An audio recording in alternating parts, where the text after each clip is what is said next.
اللہ सुब्हानहू व तआला फरमाते हैं लितस्कुनू इलैहा, तुम शादी के बाद मियाँ बीवी एक दूसरे के लिए सकीना।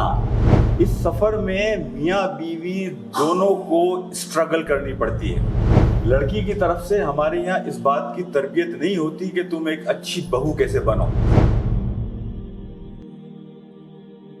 दूसरा सवाल ये है कि मियाँ बीवी मकान को मस्कन कैसे बना सकते हैं। अल्लाह सुब्हानहू व तआला फरमाते हैं लितस्कुनू इलैहा, यानी तुम शादी के बाद मियाँ बीवी एक दूसरे के लिए सकीना, सुकून, पीस फराहम करने का जरिया बने। ये बात ध्यान में रखें, ये एक स्पिरिचुअल जर्नी है।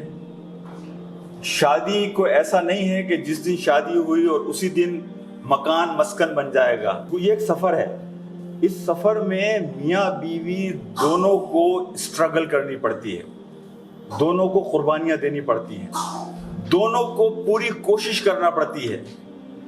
और ये सफ़र आसान सफ़र नहीं है, ये बड़ा मुश्किल सफ़र है, ये बड़ी कुर्बानियाँ मांगता है। तो लिहाजा इस सफ़र के अंदर एक दूसरे का ख्याल करना, एक दूसरे को स्पेस प्रोवाइड करना, एक दूसरे के लिए गुंजाइश पैदा करना, एक दूसरे को समझने की कोशिश करना, ये टू वे ट्रैफिक है। हमारे अक्सर ये होता है कि शादी के बाद हमारी एक्सपेक्टेशन होती है कि ये जो लड़की हमारे घर आई है ये पहले दिन से एक आइडियल दुल्हन बन जाए। अच्छा, लड़की की तरफ से, यानी मैं ये नहीं है कि मैं सिर्फ लड़कों को आज बुरा भला कहूँगा, लड़की की तरफ से हमारे यहाँ इस बात की तरबियत नहीं होती कि तुम एक अच्छी बहू कैसे बनो। हमारे यहाँ ये तो होता है कि एक अच्छी तालिब इल्म कैसे बनो और एक अच्छी बेटी कैसे बनो, लेकिन कितने घर हैं कि जो अपनी बच्चियों को अच्छी बहू बनने की भी तरबियत देते हैं। तो इसमें ये टू वे ट्रैफिक है, यानी इसमें कुछ किरदार लड़के को अदा करना है, कुछ किरदार लड़की को अदा करना है।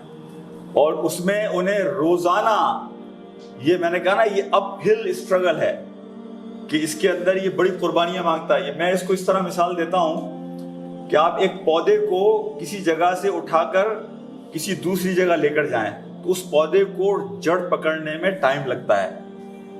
पहले उसके पत्ते कुछ मुरझाएंगे, फूल जरा से मुरझाएंगे, उसके बाद आहिस्ता आहिस्ता आप देखते हैं कि वो दोबारा खिलना शुरू होते हैं। सबसे पहली जिम्मेदारी मैं ये समझता हूँ कि जिस घर में बच्ची आई है, देखिए लड़के के लिए कोई बहुत बड़ी तब्दीली नहीं होती शादी के बाद, ये बात हमें समझनी चाहिए। लड़का तो उसी घर में रह रहा है, वही माँ बाप हैं, वही चेहरे हैं, वही माहौल है, वही घर है। तब्दीली तो हकीकत में जमीन और आसमान की लड़की के लिए आई है। एक नया माहौल है, एक नए लोग हैं, नए चेहरे हैं, नए रवैये हैं, उसे अपनी जिंदगी को एक नए सिरे से शुरू करना है। तो जहां हम इस बात की कोशिश करते हैं कि वो अपना रोल अदा करे, सबसे बड़ा रोल तो लड़का और लड़के के घर वालों का है। और मैं ये कहता हूँ, बेटियों को भी कहता हूँ, बेटों को भी ये कहता हूँ कि देखें, ये साल 2 साल की एक जद्दोजहद है। इंसान अगर अपने ताल्लुकात की बड़ी तस्वीर को सामने रखे और सब्र और तहम्मुल के साथ बड़ा दिल करते हुए साल 2 साल गुजार ले, तो आप यकीन करें कि वो घर जन्नत बन जाता है। उसमें लड़की को गुंजाइश पैदा करनी है लड़के के लिए, लड़के के माँ बाप के लिए, इसी तरीके से लड़के को गुंजाइश पैदा करनी है लड़की के लिए और लड़की के घर वालों के लिए। इंशाल्लाह हम आगे चलकर बात करेंगे कि कौन सी चीज़ें करने की हैं और कौन सी चीज़ें नहीं करने की हैं। लेकिन अव्वल वक्त में बस ये बात समझ लें कि हमें ये एक जद्दोजहद है और इस जद्दोजहद के अंदर दोनों को इन्वेस्ट करना है, लड़की को भी और लड़के को भी।